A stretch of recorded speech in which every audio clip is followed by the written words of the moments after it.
Bab 65, semua orang menantikan penampilan Tuan Stelle. Di Villa Nyonya Camden tua, sebuah konvoi mobil pernikahan mewah dikendarai, dan Tyler untuk sementara melupakan frustrasi atas investasinya yang gagal. Dia dengan senang hati pergi untuk menerima Hailey. Tanda tanya. Ketika dia tiba di lantai pertama villa, dia berlari ke Elle bahkan sebelum maju untuk menjemput Hailey. Elle bukan seorang pengiring pengantin, tapi dia juga berpakaian putih dan berdandan dengan cantik. Wow, Elle, kamu terlihat sangat cantik hari ini. Aku hampir mengira kamu adalah pengantinku. Petik 2. Tyler menggoda saat melihat Elle. Elle mengacak-acak rambutnya dengan tangan kanannya dan berkata, "Psst, calon pengantin priaku adalah Presiden S Corporation yang terhormat." Petik 2. Tyler berseru dalam momen pencerahan, "Tidak heran kamu berpakaian sampai 9 hari ini, Elle. Ternyata itu semua untuk Tuan Stelle." Elle mengangguk dan berkata, "Tentu saja, saya mendengar bahwa Tuan Stelle pasti akan menghadiri pernikahan Anda hari ini." Tyler, aku tidak menyangka Tuan Stelle akan muncul demi keluarga Collins. Dia selalu misterius dan tidak mau bertemu siapapun. Tyler berkata dengan senyum puas, "Haha, itu tidak perlu dikatakan lagi. Collins adalah keluarga papan atas di Orlando. Adalah tepat bagi Tuan Stelle untuk membantu kita." Petik 2. Elle, mulai hari ini dan seterusnya, kita akan menjadi keluarga. Kita harus tetap berhubungan. Elle berkata, "Oke, aku akan mengingat apa yang aku janjikan padamu. Sekarang pergilah menjemput Hailey." Elle tidak sabar untuk pergi ke tempat pernikahan, tetapi tentu saja, itu bukan karena dia menantikan pernikahan itu sendiri. Dia menantikan untuk bertemu dengan pangeran tampan, Tuan Stelle, Presiden S Corporation. 1 jam kemudian, di Ritz-Carlton Hotel Orlando. Seperti yang diharapkan dari pernikahan yang diadakan oleh keluarga papan atas di Orlando, barisan mobil mewah milik para tamu undangan terus mengalir ke hotel. Leonard dan Rosie sibuk menerima tamu. Sanders, sungguh suatu kehormatan besar bagi putra saya bahwa Anda berada di sini untuk menghadiri pernikahannya. Petik 2. Kepala coklat. Selamat datang, Anda harus minum lebih banyak air. Wakil Wali Kota Dier, selamat datang, mohon maafkan saya belum bisa menghibur Anda dengan baik. Aku akan menghukum diriku sendiri dengan memanggangmu nanti. Haha, silakan duduk dengan cepat. Petik 2. Menyaksikan Leonard dan Rosie menyapa para pejabat yang bermartabat, Hailey, yang sekarang mengenakan gaun pengantin putih, sama gembiranya. Dia diam-diam berpikir, keluarga Collins memiliki lingkaran sosial yang mengesankan. Banyak tamu di sini bahkan tidak hadir di perjamuan ulang tahun nenek. Mereka mungkin petinggi bisnis dan lingkaran politik Orlando. Sangat menyenangkan menikah dengan keluarga yang begitu kuat. Pernikahannya begitu megah, tidak seperti saat aku menikahi Jordan. Saat itu, para tamu yang menghadiri pernikahan kami hanya ada untuk keluarga kami. Bahkan tidak ada tamu yang pantas. Hailey sebenarnya lebih menyukai Jordan daripada Tyler. Namun, menurut pendapatnya, Tyler memiliki latar belakang keluarga yang jauh lebih baik dan dapat memberinya banyak kenyamanan materi yang akan memuaskan kesombongannya dan membuatnya bahagia. Oleh karena itu, dia merasa bahwa Jordan jauh lebih rendah daripada Tyler dalam aspek itu. Pada saat ini, dia tidak merasakan sedikit pun penyesalan karena menceraikan Jordan. Sebaliknya, dia bersyukur telah melakukannya. Tiba-tiba, kerumunan menjadi gempar. Walton, ya ampun. Tuan Walton ada di sini. Leonard sangat terkejut, dan dia buru-buru melangkah untuk berjabat tangan dengan Mer Walton dengan kedua tangannya. Selamat datang, Tuan Walton. Merupakan suatu kehormatan besar bagi saya untuk memiliki Anda di sini. Petik 2. Tyler, Hailey, dan Camden lainnya menutup mulut mereka dengan takjub. Keluarga Collins kenal salah satu orang terkaya di negeri ini. Keluarga Collins hanyalah keluarga papan atas di Orlando. Sementara itu, keluarga Walton termasuk di antara 20 keluarga terkaya di negara ini. Mereka berada di level yang sama sekali berbeda. Leonard berkata dengan keras, "Siapa yang membantu saya mengundang Tuan Walton? Saya pasti akan sangat berterima kasih nanti." Petik 2. Tuan Walton berjabat tangan dengan Leonard dan berkata dengan senyum di wajahnya, "Tuan Collins, kamu terlalu sopan. Saya harap Anda tidak keberatan bahwa saya datang ke sini tanpa diundang hari ini." Petik 2. Mer Walton sebenarnya tidak mengenal keluarga Collins sama sekali, dan dia juga tidak memiliki undangan pernikahan. Oleh karena itu, ia berhasil masuk sepenuhnya karena statusnya. Leonard berkata, "Tuan Walton, Anda berdiri di upacara bersama kami. Ini kehormatan anak saya, dan juga saya, untuk memiliki Anda di sini. Apakah Anda melakukan perjalanan khusus di sini karena sesuatu yang penting?" Leonard, yang juga seorang pengusaha, sangat menyadari jadwal sibuk Walton, dan tahu bahwa ia sering bepergian untuk urusan bisnis untuk bertemu dengan pengusaha dan politisi berpengaruh. Dia tidak akan punya waktu untuk menghadiri pernikahan orang asing sama sekali. Oleh karena itu, Leonard menduga bahwa Tuan Walton pasti pergi ke pesta pernikahan untuk sesuatu yang penting. Walton berkata sambil tersenyum, "Terus terang, saya datang ke sini untuk memberikan restu saya kepada pengantin baru dan juga untuk bertemu Merstele, Presiden S Corporation." Petik 2. Alasan pertamanya bisa diabaikan karena hanya diucapkan untuk sopan santun. Namun, paruh terakhir dari kalimatnya membuat Leonard sangat terkejut. Bahkan salah satu orang terkaya di dunia ingin bertemu Merstele. Kalau begitu, Tuan Stele yang misterius ini mungkin bahkan lebih kaya daripada Tuan Walton. Petik 1. Pada titik ini, semua orang bahkan lebih menghormati Presiden S Corporation. Leonard buru-buru berkata, "Tuan Walton, silakan duduk dengan cepat. Saya akan segera menelepon wakil Presiden S Corporation dan menanyakan di mana mereka sekarang." Terima kasih, terima kasih." Walton mengucapkan terima kasih dengan kedua tangan. Dia menyapa pengusaha lain dengan tersenyum tanpa mengudara sama sekali. Namun, dia adalah salah satu orang terkaya di negara ini. Baja. Hailey dipenuhi dengan rasa ingin tahu yang besar tentang Presiden S Corporation ketika dia melihat itu. Gadis seperti apa yang cukup layak untuk menjadi istri Tuan Stele? Betapa cantiknya dia, dan seperti apa latar belakang keluarganya. Ah, lebih baik aku tidak memikirkannya. Petik 2. Tidak seperti Ellie, yang terus memendam fantasi yang tidak realistis, Hailey mengakui bahwa dia tidak layak menjadi Presiden S Corporation. Leonard mengatur agar Tuan Walton duduk, dia segera memanggil Victoria. "Victoria, apakah kamu dan Tuan Stele sudah pergi?" Victoria menjawab, "Kita akan segera mencapai pintu masuk hotel." "Apa, Anda sudah di pintu masuk? Aku akan keluar untuk menerima kalian sekarang." Leonard sangat gembira dan segera bergegas untuk mengatakan kepada istri dan anak-anaknya, "Tuan Stele dan Merstele telah tiba di pintu masuk.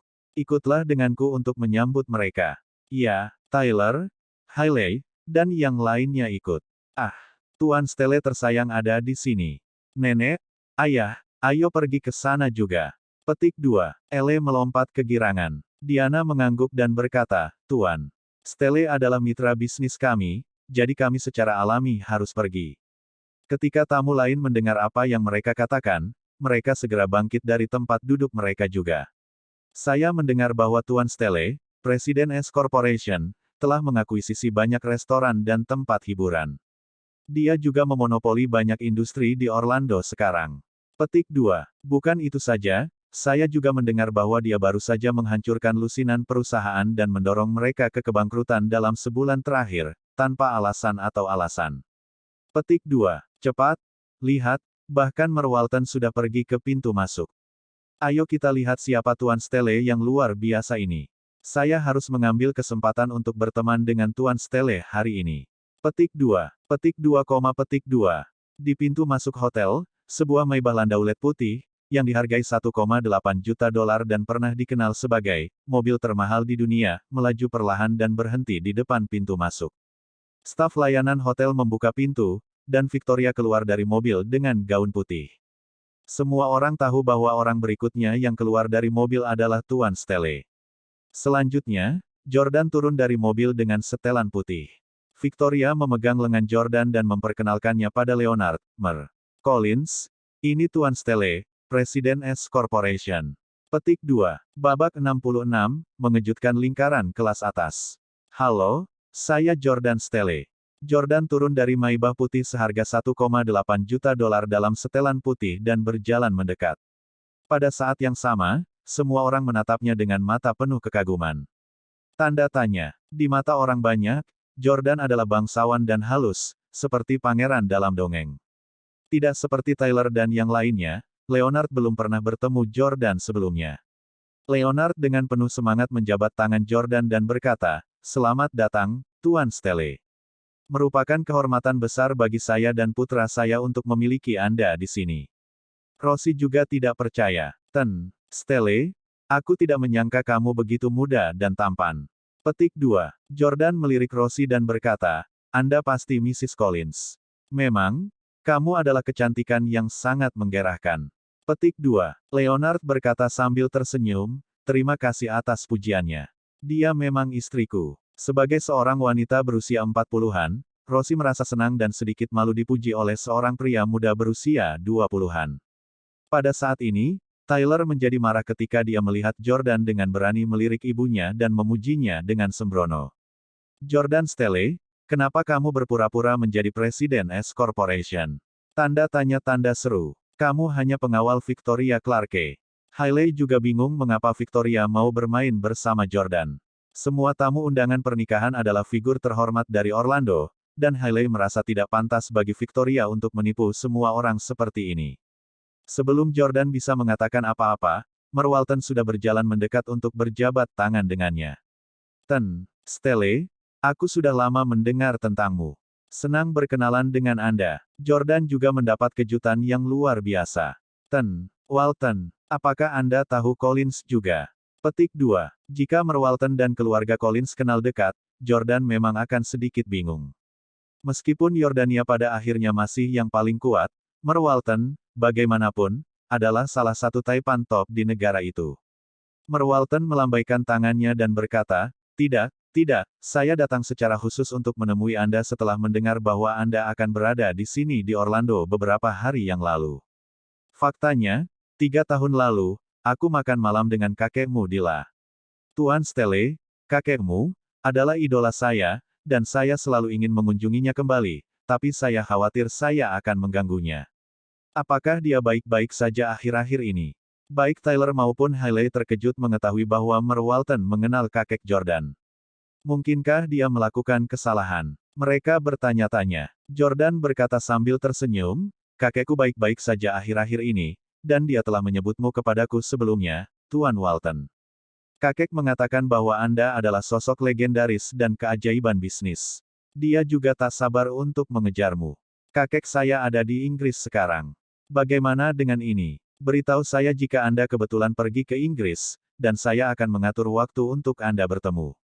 Merwalton segera berkata dengan penuh semangat, "Bagus sekali. Bagaimana kalau kita bertukar nomor?" Merwalton mengeluarkan ponselnya dan memasukkan nomor Jordan ke kontaknya. Semua petinggi industri bisnis yang hadir semuanya iri karena mereka menginginkan nomor Merwalton juga. Namun, Merwalton, yang sedang tinggi di udara, sebenarnya berinisiatif untuk meminta nomor Jordan. Setelah mendapatkan nomor Jordan, Merwalton berkata, "Saya harus menghadiri pertemuan lain. Aku akan pergi sekarang." Merwalton pergi setelah berjabat tangan lagi dengan Jordan. Begitu Merwalton pergi, seseorang muncul entah dari mana. Dia bergegas ke Jordan dan berlutut di depannya sambil bersujud tanpa henti. Kerumunan tercengang, dan begitu pula Tyler, yang melihat dan kemudian berseru, "Entah, bukankah Anda Merdun, agen umum Uber Eats Orlando? Sudah lama aku tidak melihatmu, kemana saja kamu? Kenapa kamu bersujud pada Jordan Stelle?" "Ya?" Ryan Dunn yang memecat Jordan saat itu. Ryan memandang Tyler dan berkata, "Saya pergi ke DC untuk mencari Tuan Jones dan memohon padanya untuk mengizinkan saya menjadi agen umum lagi, dan saya butuh lebih dari setengah bulan untuk meyakinkannya. Selama Tuan Stelle mau memaafkan saya, dia akan bersedia terus bekerja sama dengan saya," katanya kepada saya. Setelah menjelaskan, Ryan terus bersujud ke Jordan. Baja, Tuan Stelle, saya salah. Aku seharusnya tidak menyinggungmu. Saya tidak tahu seberapa kuat Anda. Ini semua karena dorongan Camdens. Aku sama sekali tidak menentangmu. Ini semua hanya salah paham. Tolong maafkan saya, Tuan Stelle." Semua Camden tercengang. Herman bertanya, "Pak Dunn, apakah Anda yakin bahwa Jordan adalah presiden S Corporation? Jangan sampai salah orang." Ryan berbalik dan berteriak pada Herman, "Salah, kakiku. Tuan Jones mengatakan kepada saya sendiri bahwa Tuan Stelle adalah orang yang memintanya untuk menghapus hak saya sebagai agen umum. Jika bukan karena kamu, aku tidak akan berakhir dalam situasi seperti itu.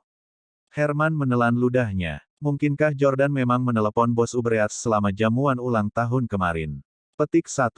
Apakah dia benar-benar menyingkirkan Ryandun sebagai agen umum hanya dengan satu panggilan telepon? Baja, Tuan Stele. Pada saat ini, orang lain mulai meratap juga. Seorang pria parubaya berjalan dalam keadaan acak-acakan. Bukankah itu Zack Smith yang memiliki Sunny Restaurant? Kenapa dia berpakaian begitu lusuh? Bagaimana dia bisa direduksi menjadi keadaan ini? Petik 2. Restorannya menghadapi persaingan ketat dari Cloud Cafeteria, dan hampir tidak ada bisnis setiap hari. Dia sudah lama mulai berjuang. Seseorang mengenali Zack, pemilik Sunny Restaurant. Zack berjalan ke arah Jordan dan juga berlutut di depannya di samping Ryan. Baja, saya salah. Aku gagal mengenali sosok tangguh sepertimu. Ryan berkata, jangan menyalin dialog saya. Zack mengabaikannya dan melanjutkan, ini semua salah Camdens karena menghasutku. Saya benar-benar dipaksa untuk melawan Anda selama perjamuan itu. Tuan Stele, tolong perlakukan aku seperti bukan siapa-siapa dan lepaskan aku. Zack benar-benar tidak tahan lagi. Penyanyi terkenal tampil di Cloud Cafeteria setiap hari, dan harga makanannya juga terjangkau. Jordan menghabiskan uang untuk berurusan dengan Zack, tetapi Zack tidak mampu memainkan permainan ini dengannya sama sekali. Melihat Ryan dan Zack sama-sama berlutut di depan Jordan, Tyler tak lagi mengira kalau mereka hanya keliru. Mungkinkah Jordan benar-benar Presiden S Corporation? Petik 2. Pada saat ini, Drew menonjol dengan ponselnya dan berjalan mendekat. Mereka yang masih meragukan identitas Jordan, mantan sepupu ipar saya, keluarkan ponsel Anda sekarang dan cari tahu siapa Presiden S Corporation yang menggunakan aplikasi Heaven's Eye. Petik 2. Aplikasi The Heaven's Eye akan memberikan nama dan foto presiden dari berbagai perusahaan. Namun, Jordan telah menyembunyikan profilnya sebelumnya sehingga tidak ada yang bisa menemukannya. Hari ini, Jordan tidak perlu lagi bersembunyi. Tyler dan Hailey mengeluarkan ponsel mereka secara bersamaan. Mereka mulai memeriksa aplikasi, hanya untuk melihat bahwa Jordan memang Presiden S Corporation. Tidak, Hailey sangat terperangah sehingga dia menjatuhkan iPhone-nya ke tanah. Dia tahu bahwa informasi di aplikasi Heaven's Eye tidak akan pernah salah. Zack dan Ryandun memang bersujud pada orang yang tepat juga. Kebenarannya jelas sekali, dan Jordan sebenarnya adalah Presiden S Corporation. Nenek, apakah kamu baik-baik saja? Petik 2. Drew sangat sombong karena dia adalah satu-satunya orang di tempat kejadian di samping Victoria yang mengetahui identitas Jordan sebelum ini. Namun, dia tiba-tiba melihat Diana pingsan sambil duduk di kursi. Bu, bagaimana perasaanmu? Aku akan membawamu ke rumah sakit. Herman buru-buru menggendong Diana. Benedict dan Sylvie dengan panik berkata, mari kita bawa dia ke rumah sakit. Petik 2. Namun, Herman memeluk Diana dengan erat dan tidak mau melepaskannya. Pada titik ini, siapa yang berani menghadapi Jordan? Semua Camden ingin melarikan diri. Biarkan aku yang melakukannya. Kalian harus tinggal di sini karena ini pernikahan putrimu hari ini. Setelah mengatakan